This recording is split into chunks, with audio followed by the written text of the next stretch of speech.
Hey everyone, I am Lori Ricciardoni. You are listening to A Taste for All Seasons. This is a cooking, cultural, it's really an inspirational way for us to explore the world of food. My philosophy is very simple. It's to eat with the season's harvest because you will always achieve pinnacle nutrition and flavor of an ingredient when it's picked at its peak.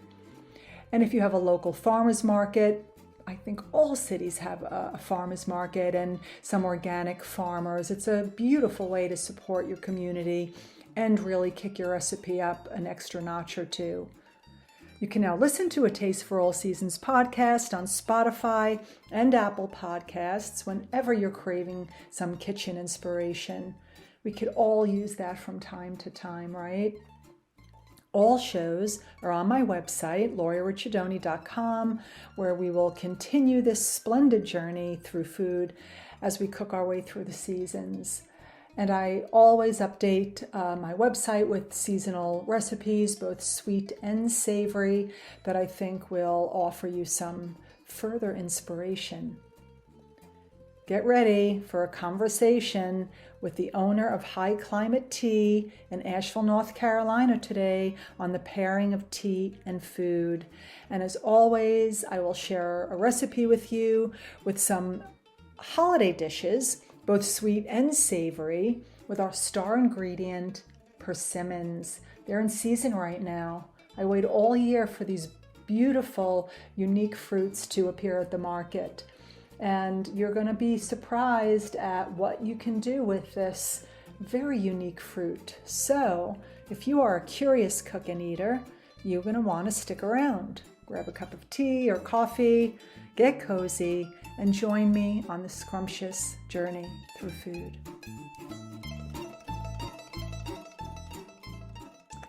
Before I introduce my guest, Hunter Strickland, owner of High Climate Tea in Asheville, North Carolina, and a friend, I want to tell you a little bit about him. Hunter was formerly an English teacher. This is a quote from Hunter. "My life was changed forever when I started training under the notorious Uncle Yi and Mung Dung at Vital Tea Leaf in San Francisco's Chinatown." Hopefully I pronounced them right. Since then, tea has become my passion and life's work. I now travel to China with them every year to source tea and carry on their tradition of teaching people how to balance their health naturally through tea. The mission at High Climate Tea is to provide a variety of the freshest traditional Chinese teas available and educate customers about the art of tea, but not just the esoteric enjoyments, but most importantly, an understanding of the many health benefits that tea can provide. So welcome, Hunter. Hey, well, thank you for having me on. It's a pleasure to be here. It's great to have you here. I mean, you are absolutely one of my favorite places in Asheville. So thank you for taking the time. I know you're a very busy man. As a seasonal cook, I look food, of course, first and foremost, it has to be delicious, but I look at it in a medicinal way. That when we balance the nutritional values of ingredients into our diet, it supports us being strong and vibrant. In kind, your purpose has become to educate people to have an understanding of not only the tasting notes of tea, but the health benefits as well. Can you speak to that? Yeah, absolutely.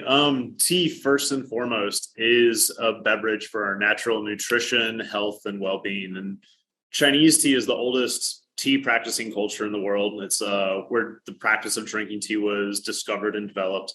And all of these thousands of years later, it's the same reason why Chinese tea is still kept so pure without adding like milk, sugar, kind of a variety or random spices to adjust for flavor.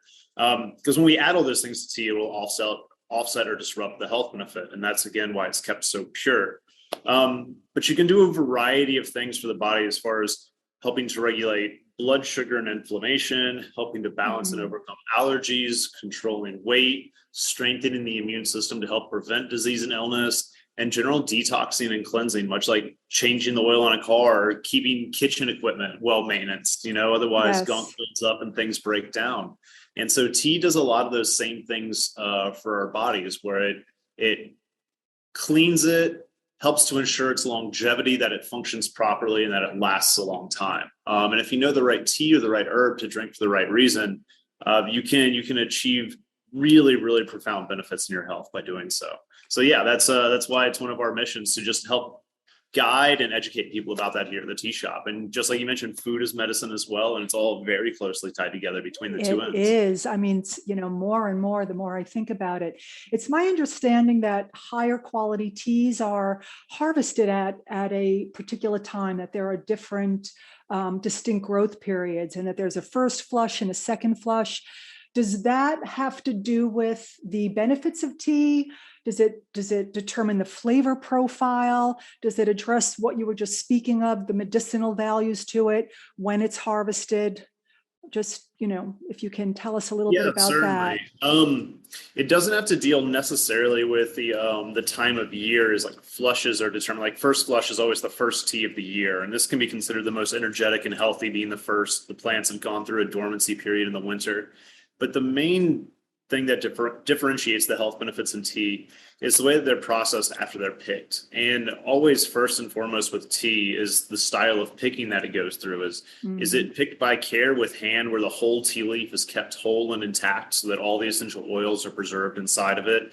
Or is it harvested in a rough or mechanically in that kind of fashion, where the tea leaf is broken and ground up into lots of little bits and pieces? Because all of those essential oils, where the majority of the flavor as well as the health benefit lie, are extremely volatile. And so if the leaf is broken ahead of time or during processing, you'll lose the vast majority of those health benefits and nutrients. A lot like the difference between the richness of a pre-ground coffee versus a whole bean coffee, so to speak. Yes. So the main difference between, is it good tea that's going to be excellently nutritious for the body as well as its quality on a connoisseur kind of level, versus kind of like lower grade or throwaway quality? Is it, first and foremost, is it the whole leaf, or is it the ground up bits and pieces, which are essentially the leftovers after processing is done? The ground tea that's in tea bags is very equivalent to sort of like the meat that winds up in hot dogs in the meat industry, as far as tea industry That's goes. hilarious. But it makes me think of, because now, and particularly since coming to high climate tea and getting a further education in tea and drinking your just gorgeous tea, and so many different types, I can't drink tea out of a tea bag anymore. It's just what you're saying. It doesn't even taste like tea. It's actually watered down, doesn't have nearly the flavor profile or just the whole vibe to it that the Right. tea Makes a big has. difference. It makes a Mhm. huge difference. Yes, it makes a huge difference. Absolutely. When I'm working with someone as a health coach, I gather some history about what and how they eat and what drives them to crave certain foods. So when clients come into the tea house for the first time and they want something that's medicinal, maybe to help with digestion or not sleeping well or whatever Sure. it is, but they don't have the knowledge about the benefits of tea, how do you make recommendations on their needs in an approachable, easy manner?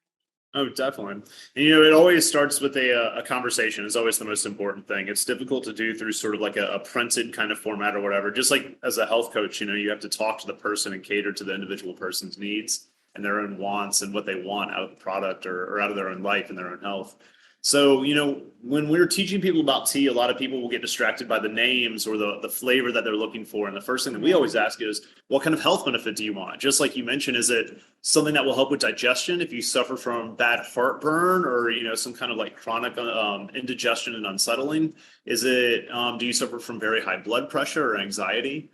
Do you have issues with allergies, or are you like me? We all have vices. I smoke. Do Oh you my smoke? Do you drink a goodness. lot? Can you use something to detox the body? And that's always where we begin the conversation, because a lot like tea is a lot like vegetables and like spirits Yes. in the sense where a lot of them aren't necessarily approachable, and not necessarily that they taste bad either, but the first time you try whiskey, no one goes, "Oh wow, that's delicious. I'll take more of that." But Right. it's always, everyone wants to overshadow the flavor with Coke or with bitter greens to mix it in and mix a lot of butter in or whatnot. But as we become more accustomed with these flavors, with the benefits that they yield us, over time, we become more accustomed to a more natural and a pure state, and the palate adjusts to it.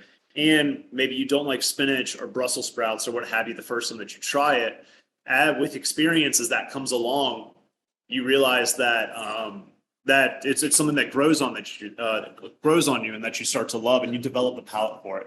Hey, I'm sorry, we're closed on Monday and Tuesday today. Yeah, we're open tomorrow at 11 though. I love that. Yeah, He's so in I'm, the I'm tea house. standing in here in the shop right now, and so we always have people that try to walk in, even though we have a closed sign up. I'm glad the shop front looks so beautiful, though. Mhm. But Yeah. yeah, it's always so we always start the discussion along the health benefit lines and not the flavor lines, because your palate will adjust when something's consumed regularly. And as you drink or consume a substance that's going to benefit your health and your well-being, your body shows you that appreciation. You feel the difference in your energy, the clarity of thought, the quality of your sleep, and it turns into a positive feedback loop, So essentially. let me ask you a question. So, I like to think of tea in a seasonal way, and I know that you do as well. We're in autumn right now, we're approaching winter. Even with food, I kind of approach it in a more Ayurvedic way where I just want warmer foods in my body. I don't drink cold smoothies in the morning.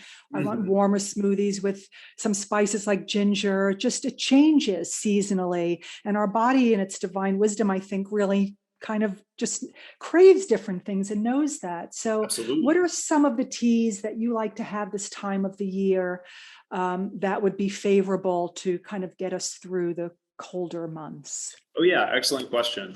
All the teas that are heavily roasted or even fermented and have a lot of that heat put into the processing are always excellent teas to drink seasonably, as the weather's starting to get cooler and colder as we get deeper into fall and then into winter.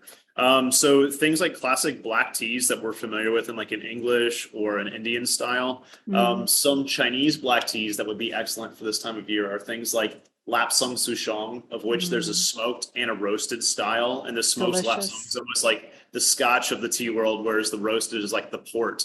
And so you Mm. have sort of like a rough and peaty and then a smooth and chocolatey on one side of those. Also, Kimun, which is one of your favorite teas, Oh, it Lori, is. is from Anhui, and that's another like premier Chinese black tea that's excellent in the colder months. But like charcoal roasted oolongs are great for people who drinks several cups of tea or hot liquid during the day, or like something a little bit rounder and smoother on the tongue than a classic black tea. And then of course pu'ers, and specifically cooked pu'er. There are two types, sort of like with whiskey, you have Scotch, bourbon, and Irish. With pu'er, there's two main veins. You have raw and cooked. And raw pu'er is close to sort of an herbaceous, astringent, aggressive green tea, and that's very cooling to the body. But Mm. cooked pu'er, which goes through a wet fermentation process, is extremely good for digestion, is mellow on the stomach, and comes out very rich and heavy like coffee. That is great for adding warmth to the body and drinking through like cold fall and winter days for sure. And also helps with digestion. And so that goes hand in hand with food, ideally, Right. always. And it's Uh, just amazing the complexities that, it's really a big education and it's very broad, the nuances of tea. And speaking of beneficial tea, to me, one of the teas that come to mind, and I'm learning as I'm speaking to you, is matcha. And oh, I've learned that there are different types of matcha. Now, you didn't mention that, but that's, okay, there's so many teas to talk about. Now, I'm mm, aware that there's a ceremonial matcha, and then there's a matcha that one would use for more culinary purposes. yes. Mhm. What makes them different? Are they prepared differently? Are they processed differently? Tell us about that. Got you. Yeah. So, in the matcha world, you have two main grades of matcha. Those are, like you mentioned, ceremonial grade and culinary grade. And what matcha is in general, to take one step back for people who may not be aware exactly what it is matcha is a specialty grown, like shade grown green tea. And so growing tea in the shade does a lot of beneficial things for the plant. It lets it slow in its growth because it doesn't have to develop the things to protect itself from sunlight. It develops richer nutrition, especially theanine, which is really good for brain function, among Mm, a variety of other things. And so it's specialty shade grown green tea that is then ground into a powder. And that powder is then whisked and dissolved into water and consumed. And so, as opposed to a classic green tea where we're only infusing the essential oils from a leaf, matcha, we're actually ingesting the tea leaf in its entirety. And there's an enormous amount of nutrition in tea that's not water soluble, like stuck in the cellular parts of the leaf. And so that's one thing that makes matcha so super nutritious. I mean, we use an ORAC score to compare the level of antioxidant per gram in a substance. And blueberries have an ORAC score of around 57, and ceremonial grade matcha has an ORAC score of around 1,500 and something. And And so doesn't that's it? the enormous nutrition that's in a tea leaf. No, it's Um, pretty incredible. And doesn't there need to be a particular temperature of the water you're using, particularly with yeah, matcha? I know you think with all teas, and I admit, I say this, I'm laughing, but that I steep my tea a bit longer than you recommend. But we like what we like, and just that's like right. Well, people like eggs cooked differently. It's the same kind of difference. But you never right, want to overcook your eggs and then of have to add ketchup course. to them afterwards or Oh something my like that, God, right? a pox upon you. Mhm. But so there is a particular temperature, would you say, that you shouldn't go beyond or below that keeps the Yeah, flavor and benefits intact?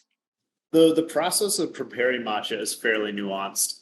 Um, and the main difference between culinary and ceremonial grade, just to quickly wrap that up before we carry on, is it's like ceremonial grade matcha is ground using a hand stone mortar and pestle, and that creates irregular particles. And that's a specialty craft. You don't want to underwork it or overwork it. And so it takes a lot of specialized labor to do that. Yes. Whereas culinary grade is ground using big, like industrial ball bearing grinders, and they grind in a very fine powder like espresso. And it seems like that might be better, but when you whisk it, it creates a very sort of anemic and thin liquid compared to the irregular particles created through the stone mortar and pestle that stack on each other in a very rich and creamy way, so that when it's whisked, it's very enjoyable in that fashion. And so with culinary grade matcha, you don't really need to worry about the preparation very much. As long as you're not using Right. boiling water and you're not burning it, it's perfect to throw into a protein shake or to consume Yes. in a more like kind of practical or casual fashion, like a latte. Now, with ceremonial grade, higher grade matcha that is ground in that stone mortar and pestle fashion, that you always want to prepare in a traditional fashion. And the way matcha is prepared has a huge impact on its quality and its enjoyment afterwards. So you would never want to use super hot water under 175 at hottest. Otherwise, you'll burn matcha and make it very bitter. Water Yeah. that's too hot will also destroy the antioxidants. And then the second thing that most people get wrong with their matcha preparation is they don't make a paste. Just like with batter and cakes, you Well, want to add a there's little a, water to make the paste before you there's add a the rest of process it. to it. There's a ritual to it, right? And you have to Yes, take those absolutely. steps to really achieve that beautiful result. Yeah. Um, so yeah, I think, and it's good for people to have an understanding of that. I started really thinking about pairing tea and food. People are familiar with the pairing of food and wine and the terroir of wine, but what about the Mm. terroir of tea? I find it fascinating personally. And generally speaking, it's a sense of place, like climate, the Yeah. soil, elevation, all of those elements are determined, certainly in wine, but I believe in tea as well. So are there more favorable climates to grow and harvest premium tea Yeah, very to? similar. The terroir and the effect it has on wine and or the grapes that we use to produce wine is very similar to the effect it has on Yeah. tea. That's one of the names, or where the name of the company High Climate Tea comes from. So the most important aspect of the terroir with tea is how high in elevation it's grown. Higher Right. elevations put the appropriate stressors on the tea plant that encourage better complexity as well as nutrition, and then also bringing out more of the flavors that we enjoy and greater complexity in the plant, as well as just the higher that the tea is grown, higher in the mountains, the more pure the air and the soil are going to be, and so it's going to be more nutritious and less adulterated by things like pollutants, toxins, runoffs, side effects of industry that might be in the area. And so, Sure. good tea always like, or is the equivalent of high mountain, high climate tea. That begins at a minimum of Mm-hmm. 3,000 feet and then goes up. And Mm. especially in those kind of purity of places, if those mountains have an enormous amount of gardenia and orchids that grow there, you can taste that in the tea, just like good, very green quality iron goddess, which is an oolong from Fujian. Another one of my Um, favorites. yeah, absolutely. They're very famous category of oolong teas called rock teas from northern Fujian that grow in very volcanic and like mineral rich soil, and you can taste that minerality in the teas as a result of where they grow. So yeah, you're right, Lori. It's very similar between tea and wine. They're very parallel worlds. Well, and it makes me think, the pairing of tea and food, one is to achieve a balance and find a match that both enhances the flavor of the dish, but also with the tea, that one doesn't overpower the other. And using tea as an ingredient, such as cooking and baking and cocktails, even sometimes I like to do. Oh yeah. For example, right now, persimmons are in season, which are Hmm. inspiring many of my dishes that I'm making. So, if you stick around, I am going to share a delicious seasonal persimmon matcha cake. And it might seem obvious to have a cup of matcha tea with it, but I think that we kind of, want the matcha to come through in the cake. So to pair it with something that would be compatible, but not necessarily repeated. So what would you pair with Right. that? I was wondering if you were going to talk about this wonderful dessert you dropped off at the tea shop last week. I can't tell you how much I enjoyed eating. It was Oh, delicious. So good, good, for those of you, nice. definitely check out this recipe that's following the podcast and whatnot. It's well worth knowing how to make and enjoying it yourself. But like you mentioned, when you pair things, whether it's tea and food, food and wine, or other aspects of food, is you can go these things are very similar and so they work together, or you can do the contrast and it's the differences that embellish each other between the two. Right. And so I was just thinking of that naturally because I do very much the same thing while I was eating it, and I came up with two solutions, one for each end. Of Okay. course you could have matcha with it, but it's almost too on the nose. Yeah, And so what I was exactly. thinking is there is a green tea from Jiangsu province that we call Jade Spring in English. The Chinese name is Bilochun, and it produces a very heavy, soupy liquid as a tea, kind of like a Japanese style green tea, and has a lot of like kind of oceanic, seaweedy, Mm. but very like fresh kind of notes on the nose. It's very fragrant, and so I was thinking that would pair with it really well. Of course, green tea and persimmon and sort of orange fruits always go together really nicely, and it complemented the earthiness of the cake really well. The hard contrast, which I thought of, was actually the kimun, which we mentioned earlier, and that you love to Okay. drink. And Yes. so, with sweets and desserts, black teas are always fantastic to pair with them. One is they do break down lighter, more mild foods really effectively, but black teas or a good black tea always dissolve sugar as well as salt off the palate really well. And so Right. it acts as an excellent palate cleanser. And with desserts and rich food that we love to taste, but builds on the palate very quickly, you have a bite of the food, finish it off, chew a little bit of the black tea, and you get the flavor complement as well as the palate cleanse. And then when you get back to the food, it continues to taste rich and brand new with every single bite.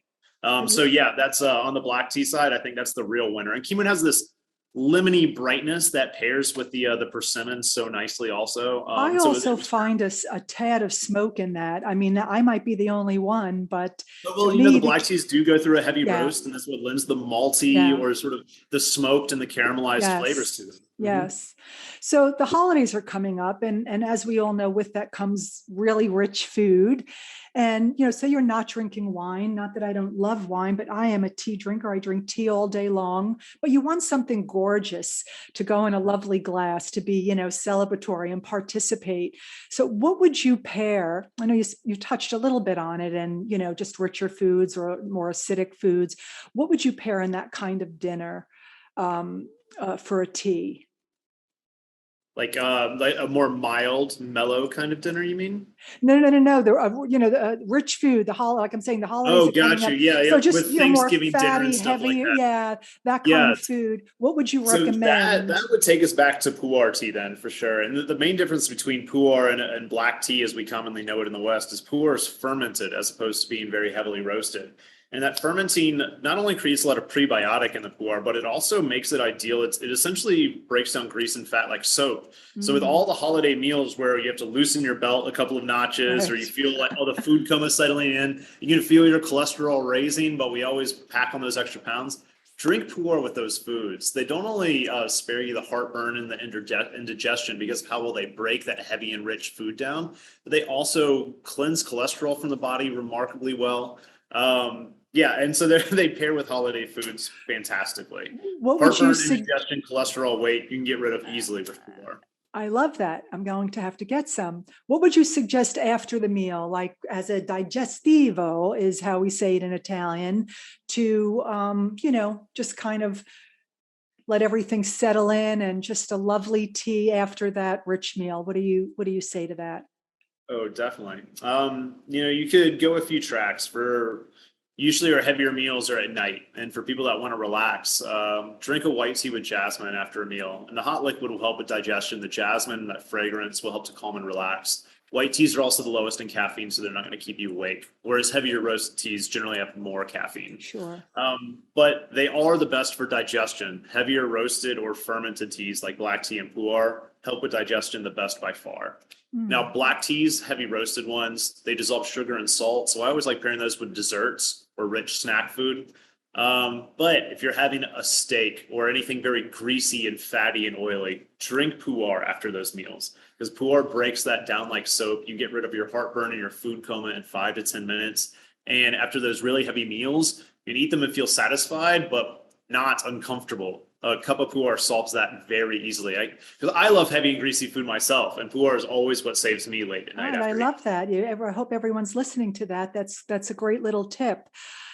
Before I forget about this, I remember, you have so many beautiful teas in the shop.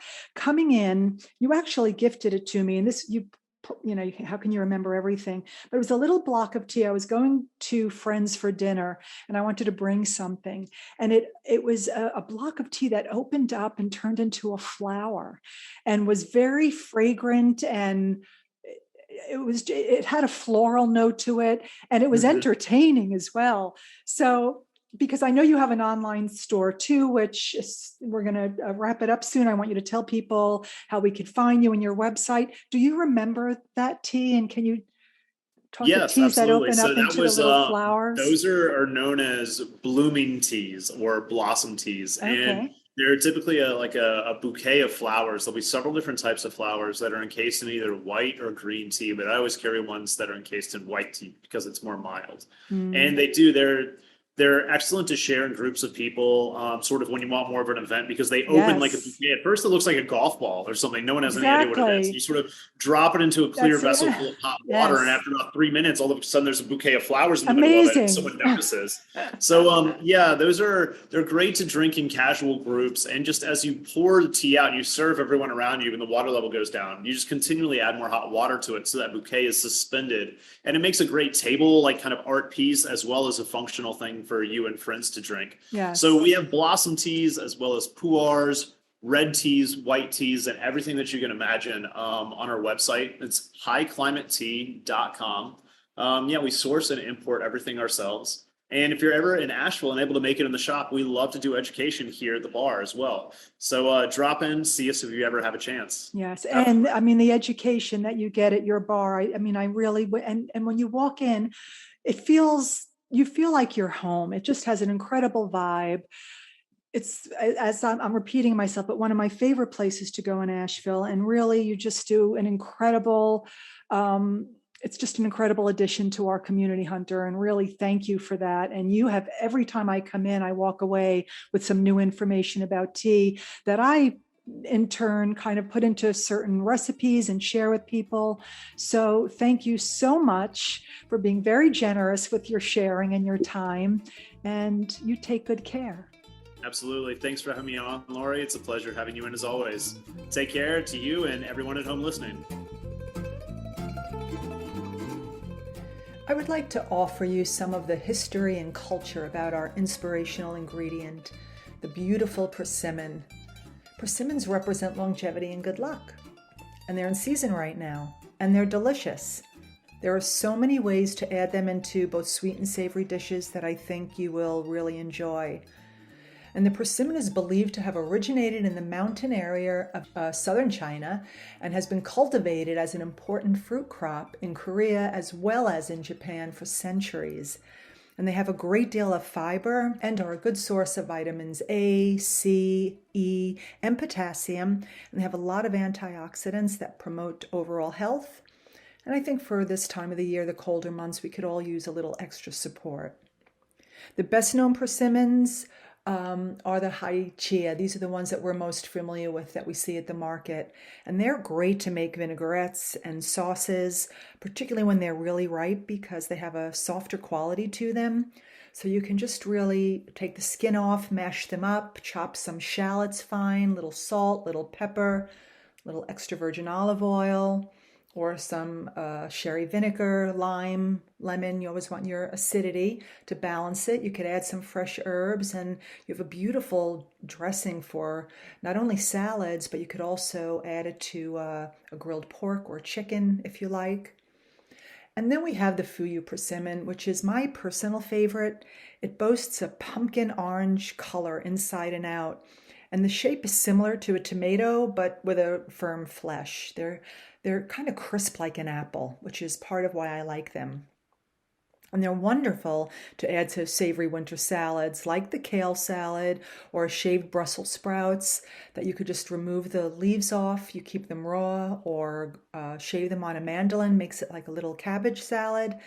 And I will use the persimmons to add some contrast of color, texture, and just the right amount of sweetness that I think those sometimes bitter greens really need, that complement. Now for the season's dessert that I developed, persimmon matcha crumble with a ginger molasses. It's so good. And if you'd like to create a dessert that's just a little out of the ordinary, but really and festive, this is the dessert for you. And matcha is a perfect ingredient for the autumn and winter season as it contains nutrients to keep you energized and healthy. So a little extra bonus there. And the molasses has a warm, sweet, somewhat smoky flavor, and paired with the fresh ginger, that adds a little bit of spice. It's a really nice combo, and I just drizzle that around the matcha cakes or crumble. You can keep them as little cakes as well if you like. And you will see the full recipe on my website, laurierichidoni.com, along with many other delicious seasonal gluten-free recipes. And for new subscribers, there's a complimentary holiday book. It's right on the homepage that will get dropped into your inbox. So again, that's laurierichidoni.com. And I also feature a monthly article and a seasonal recipe in Sophia Magazine right here in Asheville, which is also offered digitally each month. So I trust you got a bit of kitchen inspiration today, and thank you for taking the time to listen. My podcast airs every last Saturday of the month, so please join me as we continue the expedition of seasonal cooking. And as I said earlier, it's on Spotify and Apple Podcasts, and all my previous shows are also listed on my website, on my podcast page. I'd like to leave you with a final thought. Food for thought.